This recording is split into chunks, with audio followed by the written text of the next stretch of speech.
সরকার যদি গণভোটের গণনায় বাস্তবায়ন না করে আমরা এই সরকারকে ক্ষমতায় থাকতে দেব না।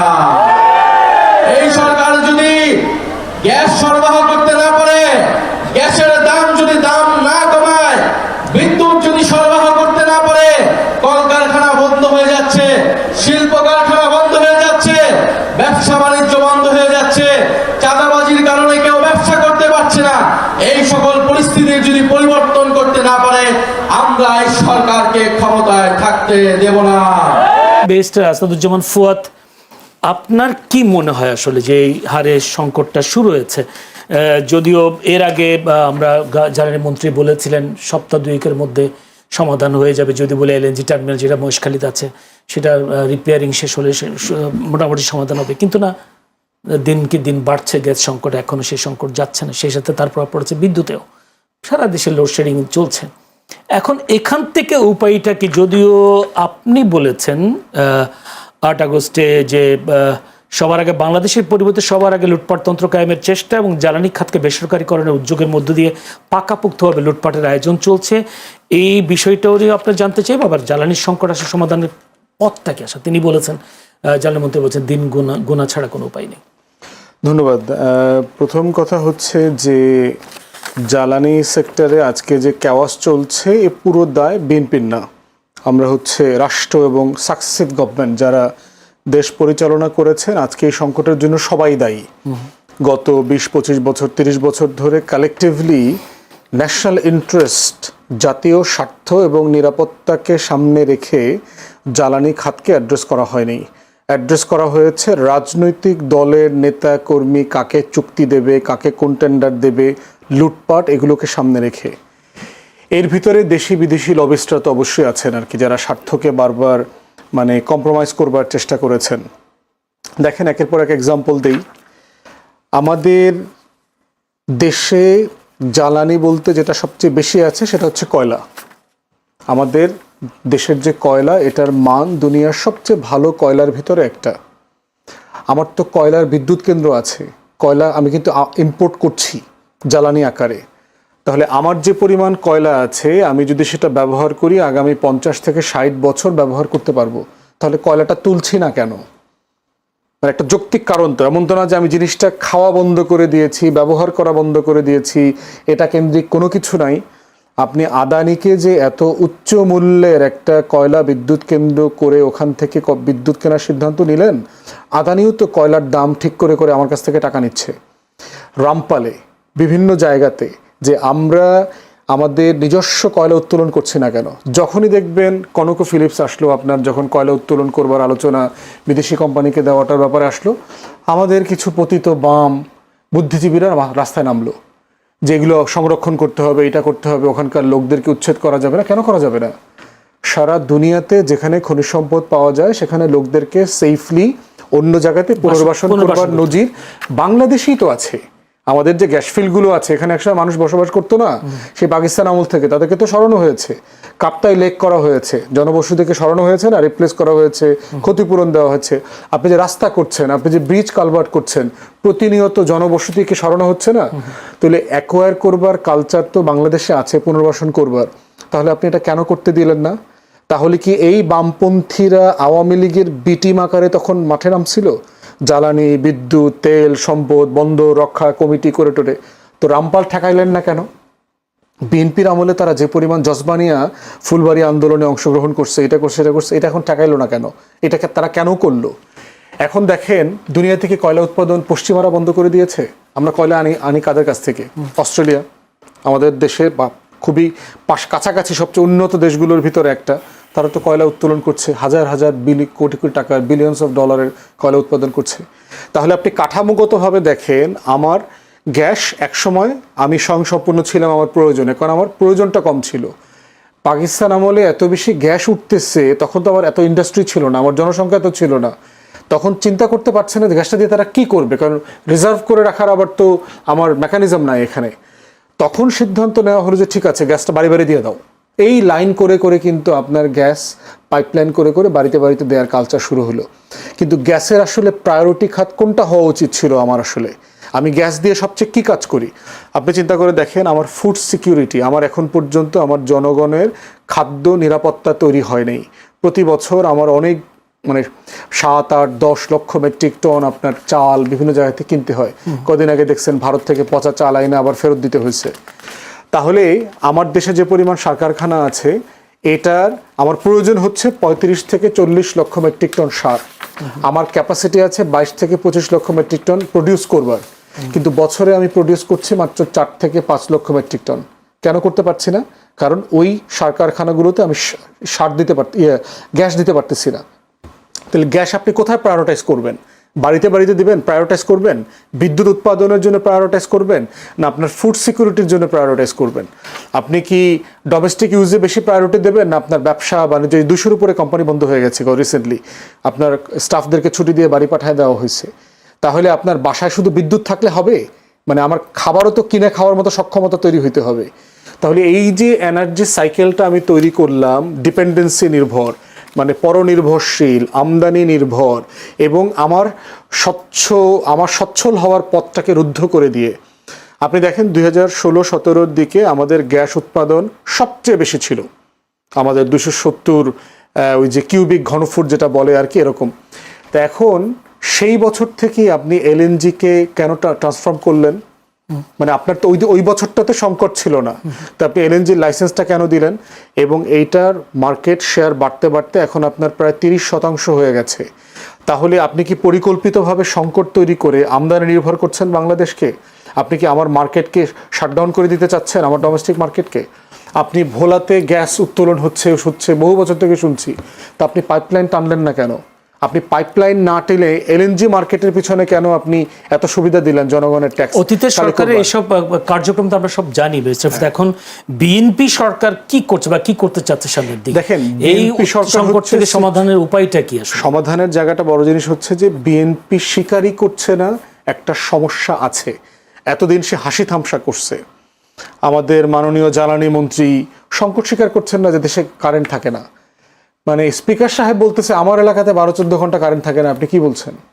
তিনি এমপি বলতেছে আমাদের এলাকাতে গ্যাস নাই, বিদ্যুৎ নাই, বিদ্যুৎ স্পৃষ্ট হয়ে এত লোক মারা গেছে।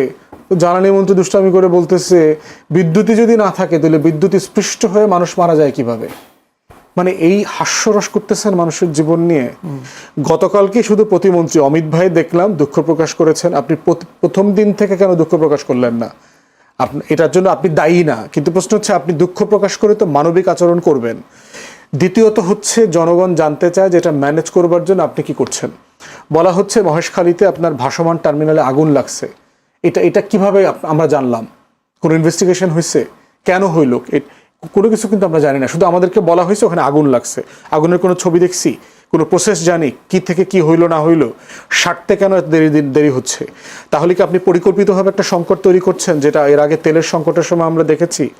থার্ড হচ্ছে আমরা জানি না যে আপনি আগামী দিনগুলোতে কি করবেন, আপনার রোড ম্যাপটা কি। যে আপনি এইটা, যেমন মাননীয় প্রধানমন্ত্রী বলছে মিয়ানমার থেকে নাকি এলএনজি আনবে, এটা বুঝে শুনে বলছেন? ওনাকে যারা অ্যাডভাইস করতেছে ওই অ্যাডভাইজারও তো গাঁজাখোর না হইলে তো এই কথা তো ওনাকে বলার কথা না। মিয়ানমার থেকে আপনি কিভাবে গ্যাস আনবেন, এলএনজি আনবেন?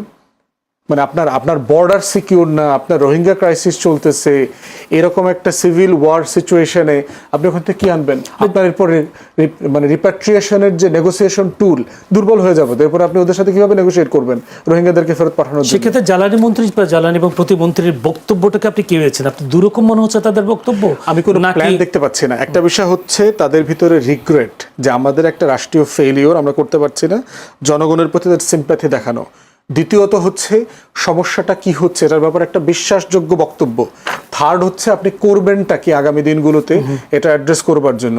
এগুলোর কোনো কিছু দেখতে পাচ্ছি না। কি অভিজ্ঞতার সংকট নাকি আসলে বাস্তবে অ্যাভয়েড করা? অনেস্টি ইন্টিগ্রিটির প্রবলেম ওনারা সমাধান করবার থেকেও এখানে হচ্ছে লুটপাটের বাণিজ্য আছে পিছনে, দুরভিসন্ধিমূলক কাজ করতেছেন, যেগুলো হলো দুঃখজনক। এবং এটা করতে গিয়ে যেটা করছে রাইট কোর্স অফ অ্যাকশন ওনারা নিতে পারছেন না। থ্যাংক ইউ অসংখ্য।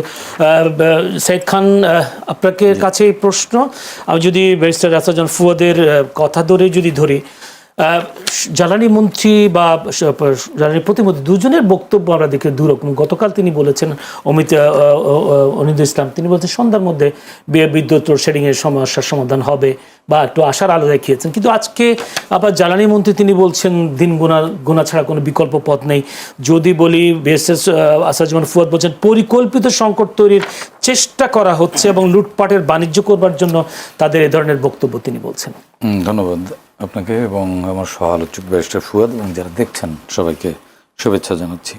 আমার কাছে এখানে পরিকল্পিত কোনো কিছু মনে হচ্ছে না, এটা একটা ফেইলিওর, ঠিক আছে। বিগত রিজিমের লুটপাটের খেসারত এখন দিতে হচ্ছে। ফুয়াদ ভাই একটু ভালো কথা বলেছেন যে দায় সরকারের না, কিন্তু দায়িত্বটা সরকারের, কর্তৃপক্ষের। স্বীকার করেনি বা স্বীকার করেছে সে বিতর্কে যাব না, স্বীকার প্রথমে করেনি। তারা হয়তো ভেবেছিল যে সংকট সমাধান করে ফেলতে পারবে, কিন্তু এখানে যে আসলে যে সাগর চুরি হয়ে গেছে সেটা বুঝতে পারেনি। দেখুন, আমাদের গ্যাসের প্রোডাকশন কমে গেছে, এলএনজির সাপ্লাই কমে গেছে, আমাদের গ্যাস ভিত্তিক যে বিদ্যুৎ কেন্দ্রগুলো সে জায়গায় প্রত্যেক দিন 2524 মিলিয়ন ঘনফুট গ্যাসের চাহিদা আছে, সাপ্লাই আছে 744 মিলিয়ন ঘনফুট। এইখানে কত পরিমাণ একটা গ্যাপ আছে। হ্যাঁ, এরপর জ্বালানির যে এলএনজি টার্মিনালে যেখানে ক্ষতিগ্রস্ত হয়েছে সেটি কাটিয়ে উঠতেও কিছুটা সময় লাগবে। আমাদের দুটি টার্মিনালের একটি ক্ষতিগ্রস্ত, একটা দিয়ে আসলে কতটা সাপ্লাই দেওয়া সম্ভব সেখানেও একটি সেটা পরিষ্কার যে আসলে সম্ভব না। আমাদের সরকারের যে উৎপাদনে বা নতুন কূপ খননের কথাও কিন্তু সরকারের পক্ষ থেকে জানিয়েছেন।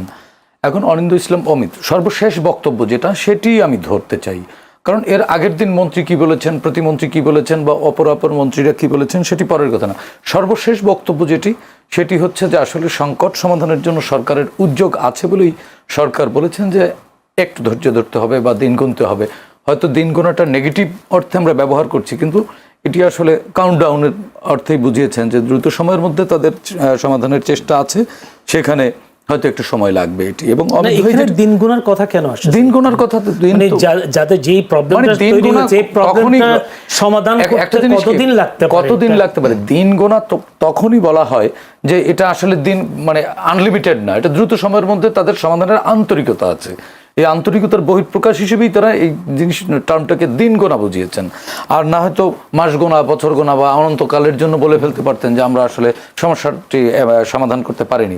তারা কিন্তু সংকটটি অ্যাড্রেস করতে পেরেছেন। এখন আমাদের এখানে হয়েছে কি যে আমাদের প্রোডাকশনের চেয়ে আমাদের কনজিউম বেড়ে গেছে। আপনি দেখেন গ্যাস এবং বিদ্যুৎ দুই ক্ষেত্রেই আমরা উপমার বেলায় বা তুলনার বেলায় উন্নত বিশ্বকে আমরা তুলনা করি।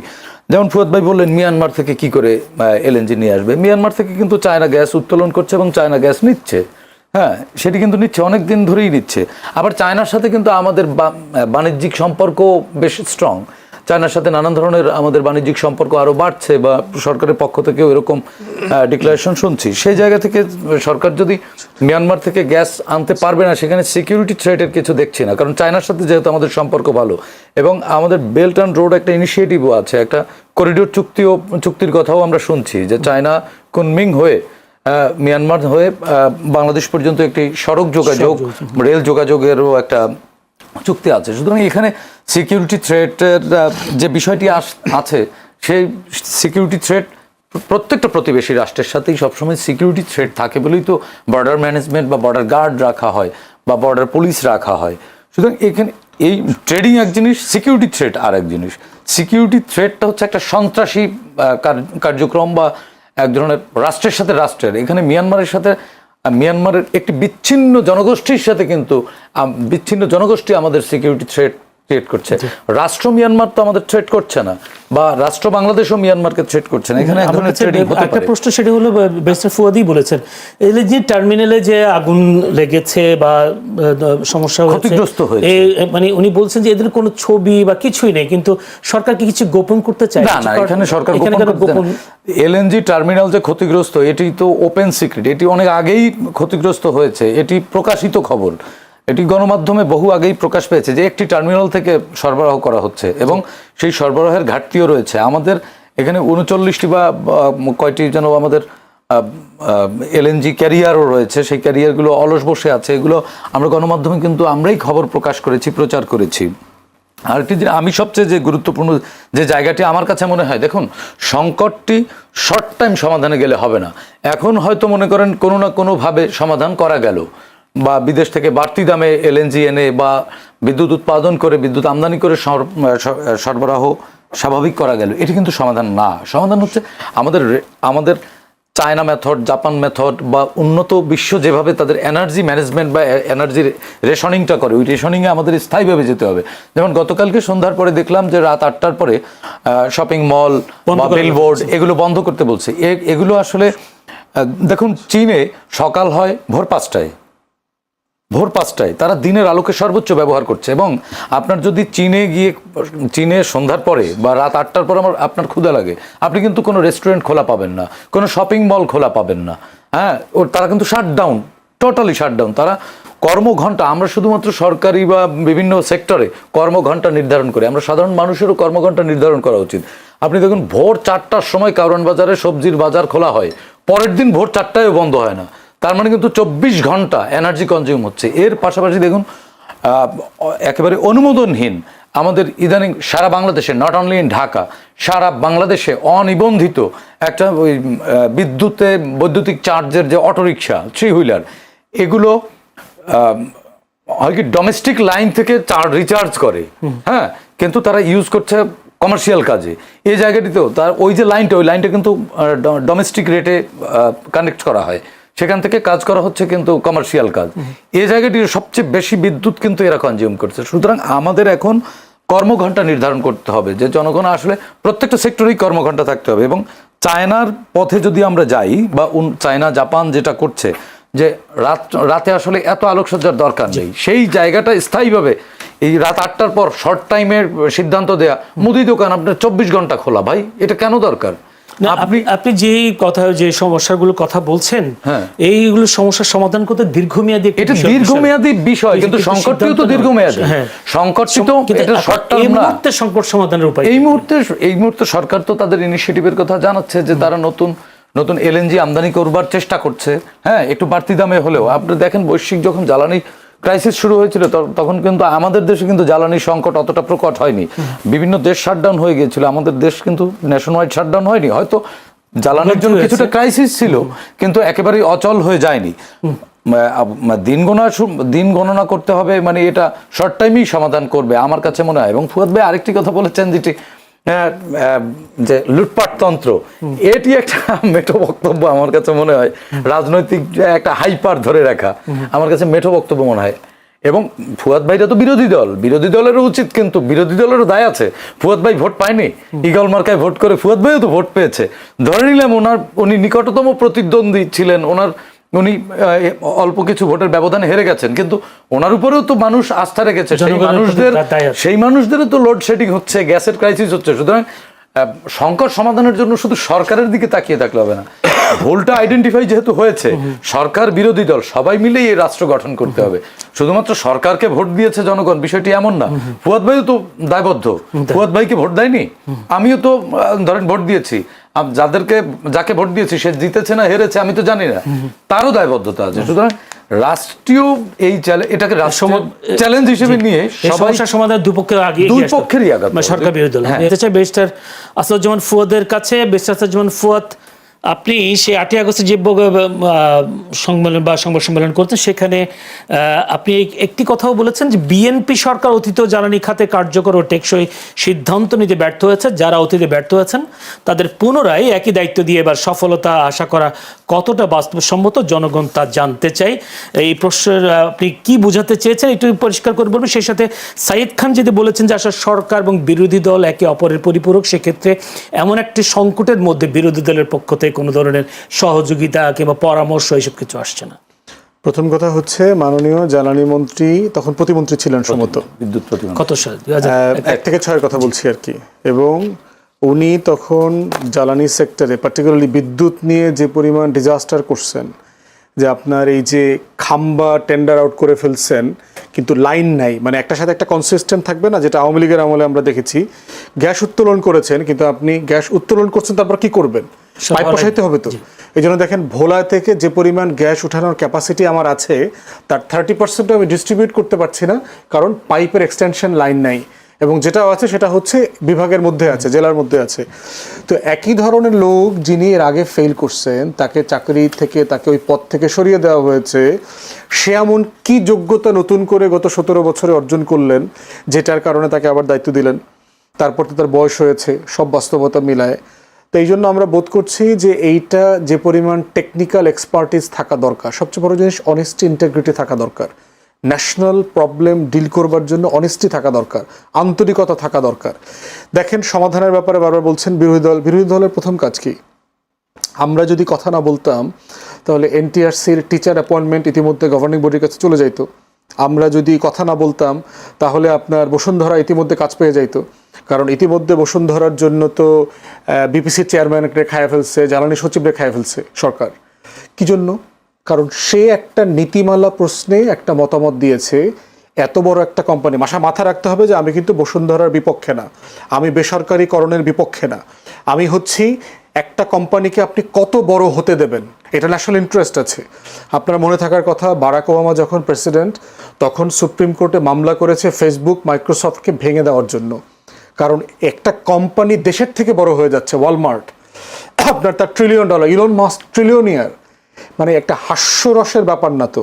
তাহলে আপনি দেখেন বসুন্ধরা ইতিমধ্যেই আপনার এলএনজি মার্কেটের লায়ন শেয়ার তার নিয়ন্ত্রণে। এরপর যদি তাকে আপনি এনার্জি মার্কেটে আরও বড় প্লেয়ার হইতে দেন, সে বিটুমিন তৈরি করতেছে, ওখান থেকে আপনার যে বাই প্রোডাক্ট আসতেছে ডিজেল এবং ফার্নেস অয়েল, সেইটার তার লায়ন শেয়ার তার কাছে। কম্পিটিশন আইন আছে দেশে, ট্যারিফের রেগুলেটরি রেজিম আছে। এইখানে আপনি এই কোম্পানিকে তো আর দিতে পারেন না। সামিটের একটা টার্মিনাল করার অনুমতি দেওয়া ছিল, যেটা অন্তর্বর্তীকালীন সরকার বাতিল করে দিয়েছে, সেইটা আবার আপনি এই বাতিল আদেশটা আবার উইথড্র করে নিয়েছেন। এর মানে এই যে 2টা টার্মিনালের পরে 3rd টার্মিনাল সামিট করতে পারবে। প্রশ্ন হচ্ছে, আমি সামিটের বিপক্ষে না, সামিট ব্যবসা করুক, কিন্তু এনার্জি মার্কেটে, বিদ্যুতে তাকে আপনি আর ঢুকতে দেবেন কিনা? কারণ তার যে কুইক রেন্টালের লেগাসি আছে, দেশ তো ক্ষতিগ্রস্ত হয়েছে এই পুরো প্রসেসের মধ্য দিয়ে। সামিটের মতো করে তাকে যদি এখন আপনি আবার এনার্জি মার্কেটে ঢুকতে দেন, রাষ্ট্র তো জিম্মি হয়ে যাবে। এরপরে দেখেন, এই যে এক্সেলারেটর লিমিটেড, যে আমেরিকান কোম্পানির কথা বলা হচ্ছে, এটা তো ফ্রন্টে, এটার এমডি না কে যেন আজকে আসছে দেখলাম, প্রধানমন্ত্রীর সাথে দেখা করছে, 25টা বিগ কোম্পানির। এর পিছনে তো জয় আছে, আমরা তো জানি আগে থেকে। টেন্ডার ছাড়া সিম্পলি এই কোম্পানিকে কাজ দেওয়া হয়েছে, বিদেশ থেকে 18% সুদে নাকি সে ইনভেস্ট করছে, এই টাকা বাংলাদেশকে শোধ করতে হয়েছে, কোনো প্রসেস নাই। যেই ঠিকানাতে এটা রেজিস্ট্রেশন করা আছে আমেরিকাতে, ওই ঠিকানাতে প্রচুর শত শত কোম্পানি রেজিস্ট্রেশন করা আছে। মানে বোঝাই যাচ্ছে যে এর পিছনে স্বচ্ছতার ঘাটতি আছে। এবং পত্রিকাগুলোতে তখন যখন রিপোর্ট হয়েছে, তখন বারবার বাংলাদেশ ব্যাংক, জ্বালানি মন্ত্রণালয়, বিপিসি, পেট্রোবাংলা সবাই বলেছে যে এখানে সরকারের নাম না বলার সত্ত্বে সরকারের গুরুত্বপূর্ণ মহল জড়িত আছে। আমরা তো খবর পাইছি গুরুত্বপূর্ণ মহলটাকে। আমরা জানি না যে জয় কি করেছে বাংলাদেশে, সে কিভাবে এখানে ম্যানিপুলেট করেছে কোম্পানিগুলো দিয়ে।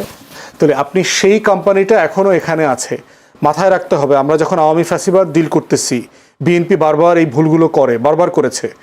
তা সে কিন্তু খুঁজে দেখার চেষ্টা করতেছে না যে পরিকল্পিতভাবে হাসিনা অথবা হাসিনার ফোর্স, জয়, তারা কোনো স্যাবোটাজ করবার চেষ্টা করছে কিনা। এর ভিতরে লট অফ পলিটিক্স আছে, লবিস্ট গ্রুপ আছে, পাওয়ারফুল কোম্পানি আছে দেশে বিদেশে। সেইখানে আপনি মার্কেটে নতুন প্লেয়ার আনতে দিতে হবে। মনোপলি কিভাবে কন্ট্রোল করে? আপনি যদি শুধু সাইদ ভাইকে দায়িত্ব দেন এই কাপটা তৈরি করবার, মনোপলি তৈরি হবে। কিন্তু ফ্রি ট্রেডে আপনি রাষ্ট্র তো বলতে পারে না সাইদ ভাইকে যে আপনি কাপ তৈরি করতে পারবেন না। তখন আপনি কি করবেন? আপনি আরো নতুন 5টা কোম্পানিকে কাপ তৈরি করবার লাইসেন্স দেবেন। এখন যে সেই 5টা কোম্পানির সক্ষমতা না থাকে, রাষ্ট্র ইনভলভ হবে এখানে সক্ষমতা তৈরি করবার জন্য। কারণ আপনি যদি এটা করেন তাহলে হচ্ছে জ্বালানি সেক্টর মনোপলিতে চলে যাবে, আপনার নিয়ন্ত্রণের মধ্যে চলে যাবে। এখন দেখেন বিরোধী দল, সরকারি দলের কি করণীয় ছিল। মাননীয় প্রধানমন্ত্রী বিরোধী দলের নেতাকে ডেকেছেন এই বিষয়ে, জ্বালানি বিষয়ে একটা কমিটি হয়েছিল, কি করছে তারা? আপনি এত লাইন দেখলাম তেলের, আপনি 6 মাসের ভিতরে 2বার বিদ্যুতের দাম বাড়াইছেন, গ্যাসের দাম বাড়াইলেন দফায় দফায়। এরপরে হচ্ছে এই ক্রাইসিস তো মোকাবেলা করতে পারছেন না, 6 মাসের মধ্যেই পারছেন না। তাহলে আপনি বিরোধী দলের সাথে বসবেন না? পার্লামেন্টের বাইরে কি করণীয় আছে? আমরা সবাই মিলে একটা রোড ম্যাপের ব্যাপারে একমত হতে পারি কি? কেন বসছে না বলে মনে হয়? সেটা তো প্রধানমন্ত্রীকে বলতে হবে। আমরা তো বারবার বলছি যে আমাদের দায়িত্ব হচ্ছে সরকারকে চোখে আঙ্গুল দিয়ে বলে দেওয়া যে আপনি কোথায় কোথায় ভুল করতে যাচ্ছেন, আপনার অতীতে এই ভুলগুলো হয়েছে, এই ভুলগুলো হইলে শুধু সরকার বিপদে পড়বে না, রাষ্ট্র বিপদে পড়বে, আমরা সবাই বিপদে পড়ব। 25 জন বিগ কোম্পানি আসছে, এসব কোম্পানি ইনভেস্ট করবে কিভাবে? ওরা বাংলাদেশে জানে না যে আজকে জ্বালানি ক্রাইসিস চলতেছে, ওদের মালিকই তো আসছে এখানে। তাহলে আপনি এই মানে এগুলোর ভিতরে তো কনসিস্টেন্সি দেখতে পাচ্ছি না, যে আপনার একটা রূপার মালার মতো করে তো সমস্যার সমাধানটাকে গাঁথুনি দিতে হবে। তাই আমরা বোধ করছি জ্বালানি এমন একটা বিষয় বিরোধী, এবং যেটার কোনো শর্ট টার্ম সলিউশন নাই, সেটা অবশ্যই বিরোধী দলের সাথে বসে একটা রোডম্যাপের ব্যাপারে একমত হওয়া দরকার, এবং এটা সম্ভব প্র্যাকটিক্যালি। বলছিলেন যে জ্বালানি যেটা আমদানির বিষয়টা একটা বেসরকারি খাতে দিতে আপনার কোনো প্রশ্ন নাই ইন প্রিন্সিপাল, নীতিমালা দেওয়া কি উচিত কিনা, মানে দেয়া উচিত, আপনি কাকে দেবেন? মানে প্রশ্ন হচ্ছে, ধরেন আমার বিসিআইসি কর্পোরেশনে 60-70টা কোম্পানি আছে, অলমোস্ট সবগুলো হলো লুজিং এন্টারপ্রাইজ, বাংলাদেশ বিমান, রেলওয়ে, এই কোম্পানি সেই কোম্পানি, চা মিল, ঝুট মিল, হাবিজাবি আছে না, আমাদের দিয়ে দেন না। বিপিসি তো বাংলাদেশের সবচেয়ে প্রফিটেবল লাভজনক প্রতিষ্ঠান। আপনি কখন প্রাইভেটাইজ করবেন? ইন প্রিন্সিপাল যখন কোনো প্রতিষ্ঠান পারফর্ম করছে না, কার্যকর না, সে অদক্ষ, যখন সে প্রতিষ্ঠানটা লোকসান ঘানি টানতে হচ্ছে, তাকে আমার টাকা দিয়ে ট্যাক্স পেয়ারদের টাকা দিয়ে পালতে হচ্ছে, তখন আপনি দেবেন। কিন্তু আপনি সবচেয়ে প্রফিটেবল একটা ইনস্টিটিউশনকে কেন আপনি প্রাইভেটাইজ করবেন, কেন দিতে চাচ্ছে বলে মনে হয় আপনার? এটাই তো প্রশ্ন, এটাই তো আমরা বলছি যে এখানে লুটপাটতন্ত্রের গন্ধ আছে। এবং যেই তাগিদে বসুন্ধরার চিঠিকে অ্যাড্রেস করা হইলো যেই ফরম্যাটে, এটা তো কোনো ভালো লক্ষণ না। এর আগে এগুলো ঘটতে আমরা দেখেছি। এই জন্য হচ্ছে যে সরকার যেগুলো ম্যানেজ করতে পারবে, এবং যে যুক্তি দিচ্ছে, মাননীয় জ্বালানি মন্ত্রী বললেন 63,000 কোটি টাকা বিল বাকি পড়ে আছে, তো কি প্রাইভেটাইজ করে দিলে এই বিলগুলো মানে আপনি কালেকশন করতে পারবেন? সরকারের কাছে কোম্পানি, অধিকাংশ বিল হচ্ছে সরকারি কোম্পানির কাছে। ধরেন সুপ্রিম কোর্ট, সচিবালয় নিজে বিল দেয় না ঠিক মতো, বিদ্যুতের, গ্যাসের। তো বেসরকারি কোম্পানি সচিবালয় থেকে বিল আদায় করে ফেলবে? মানে আপনি আপনার কজ এবং প্রপোজিশন এটা মিলছে না। তো আমরা তো একটা কনসিস্টেন্সি দেখতে চাচ্ছি। জি, অসংখ্য ধন্যবাদ। সাইদ খান, আপনি কি বলবেন আসলে? ব্যারিস্টার ফুয়াদ বলছিলেন যে বিপিসির মতো একটা লাভজনক প্রতিষ্ঠানকে আবার বেসরকারি খাতে দেওয়ার কথা বলছে, এবং দুইটি প্রতিষ্ঠান না, মানে বিপিসির প্রোডাক্টগুলোকে জ্বালানি বিষয়টাকে দেখুন, আসলে Tanvir Bashundhara group, Bakhtiar Ahmed general trading OPC, কিন্তু বখতিয়ার আহমদ ট্রেডিং তারা আবার উইথড্র করেছে, তারা বলছে তাদের সে সামর্থ্য নেই। শেষ পর্যন্ত বসুন্ধরার দিকেই তো ধাবি দেওয়ার কথা, কিন্তু জ্বালানি মন্ত্রী বলছেন যে না, আমরা একজনকে দিতে চাই না, আমরা আরো লোক তৈরি করতে চাই প্রতিষ্ঠান। কিন্তু কেন এটার উপর চোখ পড়লো কেন সরকারের? এটার উপর সরকারের চোখ পড়েনি তো। এখানে দেখুন, ফুয়াদ ভাই বলছে বিপিসি একটি লাভজনক, বিপিসির প্রোডাক্টগুলো লাভজনক। জি, তাহলে সাবসিডি দিচ্ছে কোথায় সরকার? সরকার তো সাবসিডি দিচ্ছে ফুয়েলে, এনার্জিতেই তো সাবসিডি দিতে হচ্ছে সরকারকে। সরকার বরং সাবসিডি থেকে বেরিয়ে আসবার জন্যই তো প্রাইভেটাইজেশনের দিকে গেছে। আপনি প্রাইভেটাইজেশনের দিকে যাওয়াটা সবসময় কিন্তু দোষের না। আপনি দেখুন, আমাদের এই মুহূর্তে সবচেয়ে বেশি ক্রাইসিস কোনটা? Dollar crisis. আমাদের বিল দিতে দিতে আমাদের ঋণের, আপনি বিশেষ করে বৈদেশিক ঋণ, এটা বোঝা হয়ে যাচ্ছে ডে বাই ডে। ইনফ্যাক্ট আমাদের যে এনার্জি, যে সিঙ্গাপুরে কত মিলিয়ন ডলার মেবি সিঙ্গাপুরের আমাদের কাছে পায় রাষ্ট্রীয় এই প্রতিষ্ঠানটির কাছে। সুতরাং সেই জায়গা থেকে আমার দেশের কোনো প্রাইভেট সেক্টরের, সেটা যে কোনো সেক্টর হতে পারে, প্রাইভেট সেক্টরের যদি সক্ষমতা থাকে, প্রাইভেট সেক্টরগুলোকে কেন রাষ্ট্রীয় কাজে ব্যবহার করা যাবে না? রাষ্ট্র কেন অ্যাডভান্টেজ নেবে না? আমার দেশের ওই যে সামিটের কথা বলছে, সামিটের হয়তো ফ্যাসিবাদী ইকোনমির পার্ট তারা ছিল, কিন্তু আমি অর্থনীতিটাকে তো বাদ দিয়ে দেবো না, সেটা তো বঙ্গোপসাগরে নিয়ে ফেলা যাবে না। সেটা তো আমার দেশের নাগরিকদের ফ্যাসিলিটেট করবার জন্য ব্যবহার করতে হবে। এটাই তো সরকারের কাজ কি? রাষ্ট্র ম্যানেজমেন্ট করা, রাষ্ট্রটাকে ওয়েল ম্যানেজমেন্ট করা, এবং জনজীবনে যাতে এটা ইতিবাচক প্রভাব পড়ে সেই দিকে নিয়ে যাওয়াটাই তো রাষ্ট্রের কাজ। এখন ফুয়াদ ভাই বললেন যে বসুন্ধরার দিকেই যাচ্ছে। এখন বসুন্ধরার যদি সক্ষমতা থাকে, বসুন্ধরার যদি সক্ষম অর্থনীতি বা মজবুত অর্থনীতি থাকে, সেক্ষেত্রে বসুন্ধরাকে রাষ্ট্রীয় কাজে বা জনগণের কাজে, ইতিবাচক কাজে ব্যবহার করাটা তো আমি কোনো ক্ষতির কিছু দেখি না। বরং সেই যে ক্ষতির জায়গা দেখি যে বসুন্ধরা বা এরকম বড় কোম্পানিকে টুলস হিসেবে সরকার ব্যবহার করে যদি ক্ষমতা ধরে রাখতে চায়, তখন সেটি নিয়ে প্রশ্ন তোলা যায়। সেক্ষেত্রে সাইদ খান, আপনার কি এটা মনে হয় না বিদ্যুৎ এবং ওই যে গ্যাসের যে আমি তো শেষ করি, মনোপলি ভালো না? না, ইতিহাস আপনি একবার এসএসসি পরীক্ষায় যে ছাত্র ফেল করে, সে কি পরের বার পাস করার রেকর্ড নাই? পরের বার তো বোর্ডে স্ট্যান্ড করার রেকর্ড আছে। কিন্তু কুইক রেন্টাল চার্জ যেভাবে দেওয়া হয়েছে, আমি বলছি কুইক রেন্টাল এবং রেন্টাল, এগুলো নিয়ে কিন্তু বিএনপি, এই ফুয়াদ ভাইরা সবাই কিন্তু যুগপৎভাবে কথা বলেছে এবং আন্দোলন করেছে। আজকে তারা ক্ষমতার বাইরে সরকারের বাইরে, ক্ষমতা বলবো না, সরকারের বাইরে বিধায় এখানে এখনো পর্যন্ত সমালোচনাটা জারি রেখেছে। আরেকটি কথা, যে মনোপলির কথাটা, মনোপলি বিষয়টা এরকম না। ধরুন একজন এমবিবিএস ডাক্তার এবং একজন হোমিওপ্যাথ ডাক্তার, হ্যাঁ, এলোপ্যাথ এবং হোমিওপ্যাথ ডাক্তার পাশাপাশি চেম্বার করলে, এখন রুগী যদি এলোপ্যাথিকের কাছে ছুটে যায় বা এমবিবিএস ডক্টরের কাছে যায়, তাহলে আপনি কি বলবেন যে এখানে মনোপলি করছে? এখানে মনোপলি হচ্ছে, হোমিওপ্যাথের কাছেও তো কিছু যাওয়া দরকার। এখন এখানে হচ্ছে রাষ্ট্র যেখানে, যে রাষ্ট্র যে একটা অর্থনীতিকে ব্যবহার করার জন্য কমফোর্ট জোন ফিল করে, হ্যাঁ, সেই জায়গাটা ইউটিলাইজ করাটা দোষের না। এখানে আমরা হয়েছে কি, আমরা সবসময় একটা কাজ শুরু করলেই আমরা নেগেটিভটা আগেই সামনে নিয়ে আসি। এখন সমালোচনা করা ভালো, ফুয়াদ ভাই সমালোচনা করছেন, প্রশ্ন করছেন, কিন্তু প্রশ্ন একটু বেশি করে ফেলছেন না? আমরা দেখেছি কি, কমিটি করবার আগেই তো গ্যাস দে, বিদ্যুৎ দে, নইলে গদি ছেড়ে দে, একেবারে বিরোধী দলীয় নেতা, প্রধান নেতা বিরোধী দলের, তিনি সচিবালয়ের গেটে চলে গেছেন, ধাক্কাধাক্কি নিজেরা চর থাপ্পড় দিয়ে ফেললেন। তা আর কি করবেন? এরপর আর কমিটি কি? আপনি তো প্রধানমন্ত্রীকে টেনে হিস্ট্রে নামানোর জন্য সচিবালয়ের গেট পর্যন্ত গিয়েছিলেন, এরপর আর কমিটি করার সুযোগ থাকে? আমার কথা হচ্ছে সমালোচনাটা যেন মেঠো বক্তব্য না হয়। হ্যাঁ, এখানে আমি মনে করি প্রাইভেট সেক্টরে দিলে রাষ্ট্রের যে সাবসিডি দেবার যে রেকর্ড পরিমাণ সাবসিডি দিতে হচ্ছে, সেখানে বেসরকারি যে এন্টারপ্রেনিয়ারদের যে অর্থগুলো অলস পড়ে থাকে, বা বেসরকারি এন্টারপ্রেনিয়াররা যে অর্থটা রাষ্ট্রের ইতিবাচক কাজে ব্যবহার করতে পারে, সেটি ব্যবহৃত হবে। এবং আরেকটি কথা বললেন না, যে প্রাইভেট কোম্পানি কি পারবে সচিবালয় থেকে বিল তুলতে? হ্যাঁ, প্রাইভেট কোম্পানি কি পারবে হাইকোর্ট থেকে বিল তুলতে? অবশ্যই পারবে, যদি সে সেবাটা নেয়। প্রাইভেট কোম্পানি তো ব্যবসা করবে, সে তো আর রাষ্ট্রের মতো মানে সরকারি মাল দরিয়ামে ঢাল এই মানসিকতার না। বরং আমাদের এখানের সবচেয়ে বড় সংকট কোনটি জানেন? আমাদের সরকারের আমলাতন্ত্রের মধ্যে একটা গা ছাড়া ভাব রয়ে গেছে। লাস্ট রিজিমে যেমন একটা মুজিববাদী আমলাতন্ত্র তৈরি হয়েছিল, এরকম একটা আমলাতন্ত্র তৈরি হবার মানসিকতা আমলাদের মধ্যে দেখছি, যে জাতীয়তাবাদী আমলাতন্ত্র, এটি বরং সবচেয়ে বড় থ্রেট হয়ে যেতে পারে। এই আমলাতন্ত্র যখন কোনো হ্যাজিমনি তৈরি করে, সেটি রাষ্ট্রকে সবচেয়ে হুমকির মুখে ফেলে। বরং আমি মনে করি প্রাইভেটাইজ করা গেলে, এবং যদি সেটি মনিটরিং করা যায়, প্রপার মনিটরিং করা যায়, ফুয়াদ ভাইয়ের সাথে আমি সুর মিলিয়ে বলছি যে লুটপাট তন্ত্র যদি কায়েম না করে, হ্যাঁ, এবং প্রধানমন্ত্রী এবং সরকারের অধিকাংশ মন্ত্রীদের যে অ্যাটিটিউড, তাতে লুটপাট তন্ত্রে তারা যাবে বলে মনে হচ্ছে না, এখনো যায়নি। সুতরাং এটি যদি রেগুলেট করা যায়, এটি যদি মনিটরিং নিশ্চিত করা যায়, তাহলে ফুয়াদ ভাইয়ের ওই লুটপাট তন্ত্র কায়েম হবে না, এবং যে আকাঙ্ক্ষায় এই সরকারটিকে জনগণ বসিয়েছে, সেই আকাঙ্ক্ষা পূরণ হবে।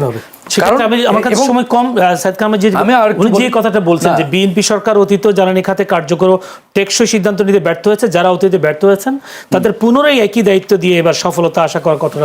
সে প্রশ্নের তো জবাব দিলাম, একবার এসএসসিতে ফেল করছে, পরবর্তীতে তো সেই ছাত্রের স্ট্যান্ড করবারও রেকর্ড আছে, মানে রেকর্ড আছে, মানে তিনি এখন অভিজ্ঞতা সম্পন্ন হয়ে গেছেন। আপনি মানে হেরে গেছেন, মানে হারিয়ে গেছেন, বিষয়টি এমন না। হ্যাঁ, এখানে হাসিনা লুটপাট করে একটা বাস্কেট, একটা বটমলেস বাস্কেট রেখে গেছে। এখন বটম তো নির্মাণ করবার জন্য সময় দিতে হবে। 6 মাস এনাফ সময় না।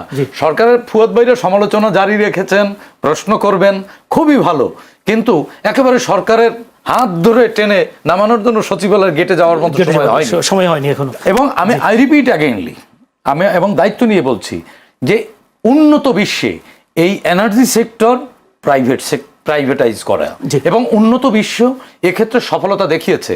তারা মাঝে মাঝে তারা করাচির উদাহরণ আনে, বিরোধী দল কিন্তু ইতিমধ্যে বলছে করাচি তো ফল ডাউন করেছে। কই, নিউ ইয়র্কে তো ফল ডাউন করেনি, ওয়াশিংটনে তো ফল ডাউন করেনি, চায়নায় তো ফল ডাউন করেনি, দিল্লিতে তো ফল ডাউন করেনি, এনার্জি তো তারা ফল ডাউন করেনি, ওখানে তো প্রাইভেট সেক্টরকে মনিটরিং করতে হবে। এজন্য প্রয়োজন রাজনীতিকদের দেশপ্রেম। রাজনীতিকদের মধ্যে দেশপ্রেম থাকলেই প্রাইভেট সেক্টর লুটপাট এবং মনোপলিও করতে পারে।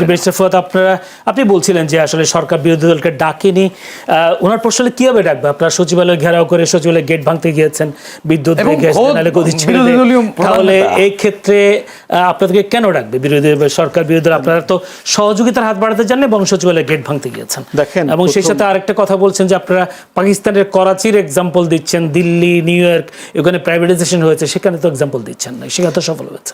দেখেন, প্রথম কথা হচ্ছে যে আপনার প্রথম অধিবেশনে যখন তেলের সংকট চলতেছে পেট্রোল পাম্পগুলোতে, তখন কিন্তু বিরোধী দলের পক্ষ থেকে বারবার নোটিশ দেওয়া হয়েছে তারা জ্বালানি বিষয় নিয়ে কথা বলতে চায়, তাদের নোটিশ অ্যাপ্রুভ করা হয়নি।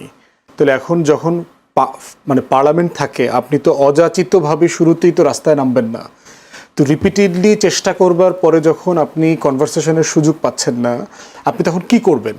আপনি এই একটা জনগণের দাবি বিষয় নিয়ে তো সিরিয়াস কনভারসেশনের সুযোগ আছে। দ্বিতীয়ত হইলো, দেখেন একটা কমিটি হইলো কখন, যখন দুইটা কোম্পানিকে, অপরিচিত অখ্যাত দুইটা কোম্পানিকে, ইংল্যান্ডের এবং সুইজারল্যান্ডের, যাদের ওয়েবসাইট পর্যন্ত খুঁজে পাই নেই, তাদেরকে আপনার চুক্তি মানে কাজ দেওয়া হইলো গভর্নমেন্ট থেকে সরাসরি 1 লক্ষ টন করে 2 লক্ষ টন মেট্রিক টন ব্যারেল আপনার তেল আনবার জন্য। সাথে সাথে দেখেন আপনার সব পেট্রোল পাম্প থেকে লাইন চলে গেছে। তাহলে সিন্ডিকেট আছে, এটা সন্দেহ করবার জন্য যৌক্তিক কারণ আছে। তো এটা তো আমরা গত 3-4 মাসে অলরেডি দেখলাম। এখন দেখেন গ্যাসের সংকটের ব্যাপারে অথবা আজকের পুরো জ্বালানি সংকট নিয়ে ইতিমধ্যে তো সাইদ ভাই জ্বালানি মন্ত্রীকে জিপিএ 5 দিচ্ছেন, স্ট্যান্ড তো এখন আর করতে পারবেন না, বাট উনি গোল্ডেন জিপিএ 5 পেয়ে গেলেন। এখন প্রশ্ন হচ্ছে গোল্ডেন জিপিএ 5 পাওয়ার পর আসলে কি করবেন? আমরা যেটা বোধ করতেছি একটা সিরিয়াস ওভারহলিং করা দরকার।